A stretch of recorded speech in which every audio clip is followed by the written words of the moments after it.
Jay Bachelor, Hip Hop Weekly magazine, all the way from Chicago by way of Dallas, Texas. Yes, sir. Man, thank you so much for stopping by our humble office space to chop it up, talk music. Hey, man, appreciate you for having me, bro. For real, for real. We was talking about Bump J before the interview. It's a big day for Chicago, it's a big man. day, man. Shout out Bump J, man. One of the major players in Chicago, you know what I'm saying, that was on his way before he was taken away from us. Now he back down. Can't wait to hear what he's got. You know, the thing about Chicago is it's really one of my favorite places to visit. Yeah. When I go there, the people I connect with show me love. They show me around the city. I have a good time. And I hate the fact that the only time you hear about Chicago in the news is for something negative. What do you think about the Chicago, all the things that are happening right now out there? I mean, like I said before, if you haven't been there, or if you're not from there, and all you went off of was news reports, you think it was like Warzone. Syria or something like that. Worse than Syria. Right. You know what I'm saying? Man, basically, man, 90s, you know, all the project buildings were cut down. Yeah. All the major gang leaders, you know what I'm saying, were locked up.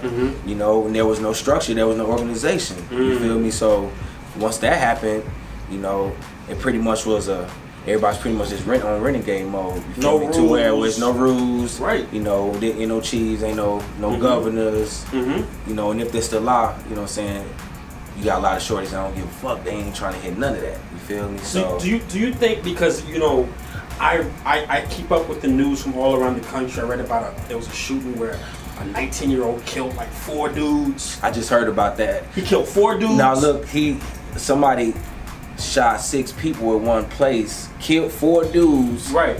And the other 2 people got shot too. I heard about that. That was. But then he killed someone that killed his father the night before. So he went crazy and started going. Yeah, shot. Yeah, man. These are the kind of stories. See, but that's how it is in Chicago. See, it start off. We get into it. Boom. You come kill one of us. We come try to kill one of y'all. Then y'all try to come kill one of us, and then it's a long lasting war. You feel me? And then to everybody dead or locked up. Do you think that we're like seeing the worst of it now and it's about to change, or do you think we haven't seen the worst yet? Man, I just got back from Chicago. I was in Chicago for a month and a half. I ain't never seen a city like that. You know what I'm saying? As far as I've never seen so many police in my life. You know, every corner you go to, police, police, police. Is that helping? Is that helping? It's not helping because people still dying. Right. You know what I'm saying? Yeah. I mean, you got more niggas in the streets than you do police in the streets. Right. And the niggas in the streets got more guns than the police. Right.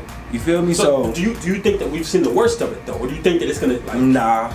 So it hasn't even reached its peak yet, and summer's coming up too. So you know, summertime, everybody be outside. Yeah. More chances for conflict. Yeah. It's crazy. That person you've been looking for all summer, been all winter, been hiding, and they finally come out in the summertime. Right. Crime goes up in the summer. It's a fact. New York, it's crazy. Houston, bro. Chicago. It's wild. We gonna hope that things turn around somehow, some way. Because I hate to hop online. I hate to open a paper and read about these things constantly, especially from a city that has so much to offer. Yeah, like Chicago. There's 2 sides of Chicago. It's the side the world knows as Chirac, and it's a side where it's $500,000 condominiums. And you got people who Lakeshore Drive. You feel me? North side, you got people who walk around as if nothing is going on. But 4 miles west, you got the ghetto. Yeah. But 4 miles east, you got privilege condominiums. Yeah. You got people on their bikes smiling. Yeah. But then you also have that, but you also have so much talent in the city. Let's not forget. Yeah. Kanye West. Yeah. Common. Yeah, but you gotta realize, man, there's no labels in Chicago. There are no major outlets in Chicago. There's no place you can just go to in Chicago and be like, damn, where can I go submit my demo? Where can I go, you know, just be amongst some people that are big homies. You feel me? That'll take you. We had big homies, you know what I'm saying, that will take y'all and like, hey man, y'all don't gotta do that, man. Nowadays ain't none of that shit, you know what I'm saying? They just letting these 20s run wild. It's crazy, man. Talk about your music, man. I mentioned Kanye and Common. Those are just two of many. It's funny you mentioned Common because Common actually heard one of my mixtapes and he told one of my homies that he actually likes my mixtape. You feel me? Shout out Maximilian, my big bro Maximilian, top 40 reggae artist. You know what I mean? He told Common told him that he really liked my music, you know what I mean, and he looked forward to meeting me. So I look forward to meeting Common too, man. And Kanye West is one of my mentors. What do you mean Kanye is a mentor? He's I don't know him personally. Well, I shouldn't say mentor. I should say he's one of my idols. Okay, he's a person I look up to because I'm also a producer. I'm also an engineer. And he's a person that I look like came from where I came from, Chicago. He's from the South Side, I'm from the West Side, but it's still Chicago. And he's doing something that, you know, I can't think of another artist from Chicago that did it like him. He's an icon. I mean, you can't name many rappers in America that did it like Kanye. He's one of those guys that he did it his way, you know, whether people liked it or not. Exactly. Let me ask you this real quick, because you said you do more than create, you do more than rap, right? I create. You create.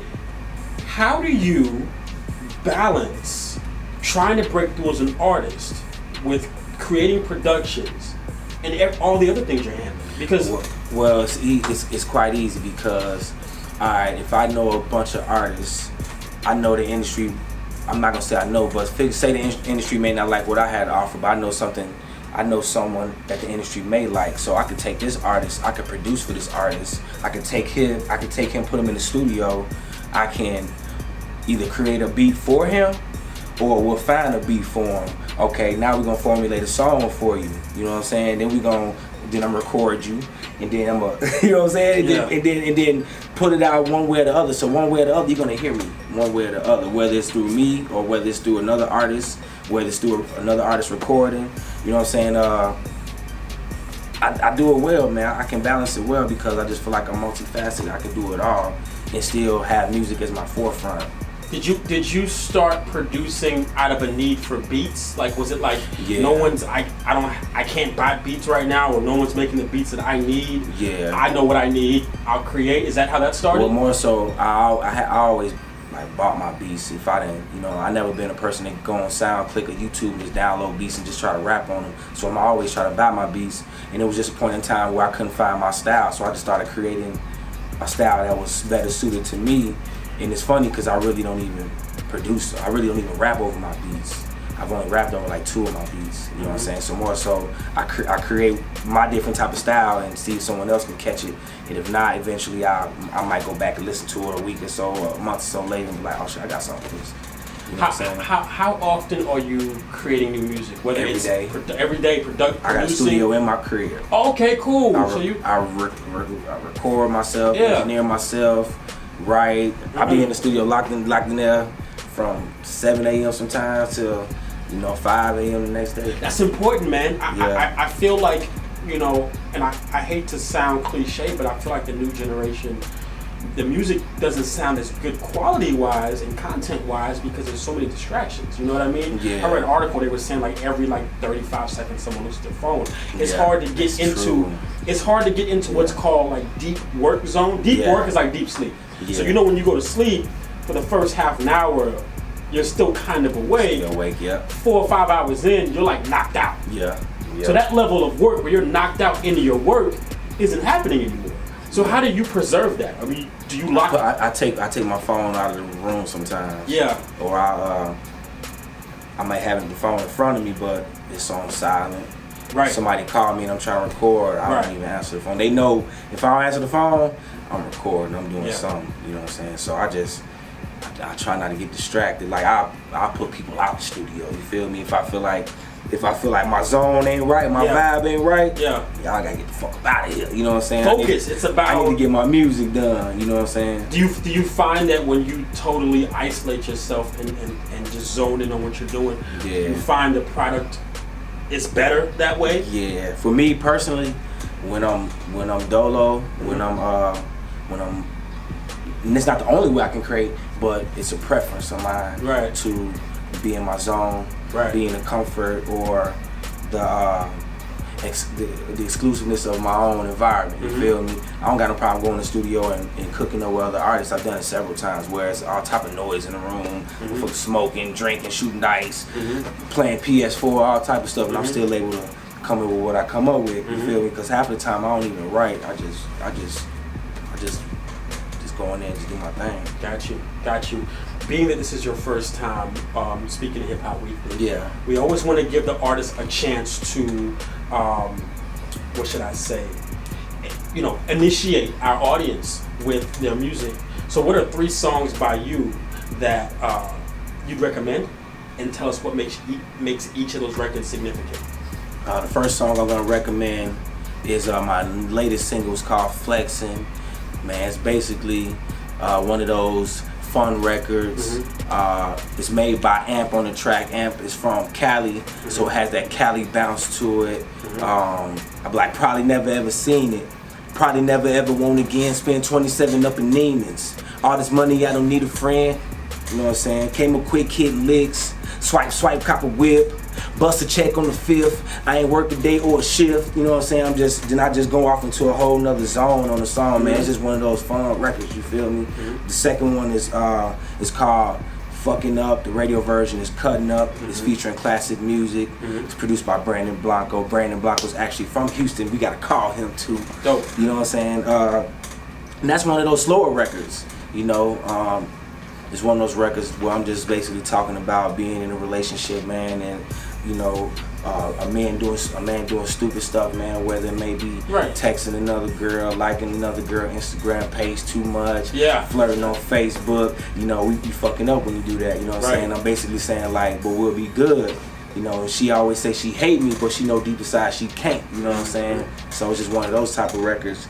And the third joint I'm gonna recommend is called Custos. You feel me? That's a song that we took everywhere. It's a trap record. It's one of them hustling joints. You feel me? A custo is an abbreviation for customer. Okay. You know what I'm saying? So that's a phrase I coined, and we just been running with it. You know, we played it in Chicago. Nice. Played it in Atlanta. We brought it here to Houston, Austin. You know, Tyler, Texas. We brought it a little bit everywhere, and it's featuring HB. You know what I'm saying? A TMC, and this was one of those turned up records, man. One you can play in a club. I call it one of the motivational hustle records that just get you going. You feel me? If you trapping, whether you working, whether you doing hair, you know what I'm saying? Whether you a lawyer, whether you a restaurant owner, whether you flipping burgers, you feel me? You got customers, so that's why we rock. Absolutely. You know, when an artist is trying to break through that underground scene. Yeah. Everyone that supports them is appreciated. Definitely. They're vital. Yeah. Before I let you go, I want to know, what do you want to say to those people that have been supporting you since day one, that believe in your music and believe in you? Man, I want to tell them I appreciate y'all fully. You know what I'm saying? From me starting off selling my CDs at the gas station on the west side of Chicago, you feel me? Dodging all type of bullshit, trying to convince people to buy a song they ain't even heard before, but they still rock with me, they still purchase my CDs, and they even kept up with me after all this time. I appreciate y'all, appreciate the support, appreciate the downloads, the views, the calls, the everything, you know what I'm saying? I ain't do this alone. I got a team of people that just stay down with me and support me, and they love me, and I appreciate that, man. I appreciate y'all. Keep rocking with me. We gonna take this shit to the top, straight up. Absolutely. Jay Batchelor, Hip Hop Weekly magazine. Before we go, hit it with your IG, your Twitter, your website. Man, and I also want to say, you know what I'm saying, I gotta shout out my people. Shout out Heidi J. Shout out my boy on the camera, Monty, of Made Well Media Group. Shout out my producers, Track Solution. Shout out Dino, DA. Shout out Stacks Diego, Slim Pope. All my people in Chicago, Cordero, all my people in Dallas, Fort Worth. I appreciate y'all, love y'all. All my people around the country and the world that love Kal Gully. Make sure y'all go follow me at Kal Gully on Instagram, YouTube Kal Gully, Facebook Kal Gully, Fucking Up on iTunes, Flexing on iTunes, Spotify. Go get that. You know what I'm saying? We in here, Shot Town. That's what it is. Chicago. It's gonna be a Gully summer. We out.